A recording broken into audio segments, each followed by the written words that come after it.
अस्सलाम वालेकुम। मैं हूं आपका मेज़बान शरफ गन बुज़दार और आप तमाम देखने वालों को अपने चैनल पर खुशामदीद कहता हूं।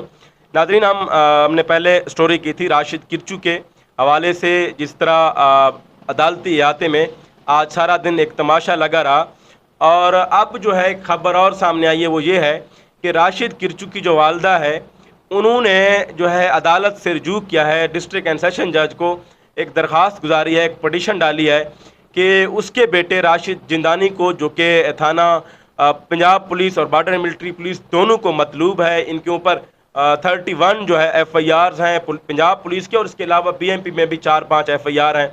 अब जो है पुलिस रिमांड चाहती है इसका। अब इन्होंने दरख्वास्त ये दी है कि इनके बेटे को जो है जेली मुकाबले में पंजाब पुलिस और बॉर्डर मिलिट्री पुलिस के एहलकार और दीगर जो एहलकार एजेंसियाँ हैं वो मारना चाहते हैं। लिहाजा उनके बेटे को जो है जिस्मानी रिमांड पर अदालत जो है उनको तहफ़्फ़ुज़ दे और उन्हें कहे कि इनके बेटे की जो हिफाजत है उसको हर सूरत में यकीनी बनाए। तो इस पर जो है अदालत ने DPO डेरा गाजी खान और जो बॉर्डर मिलिट्री पुलिस के जो कमांडेंट हैं उनको जो है लिख दिया है और उनसे इस बारे में रिपोर्ट तलब की है। तो फ़िलहाल यही अपडेट है। इंशाल्लाह जो ही इसका जो है रिमांड किसी भी एजेंसी को दिया जाएगा तो हम आप लोगों को आगाह करेंगे।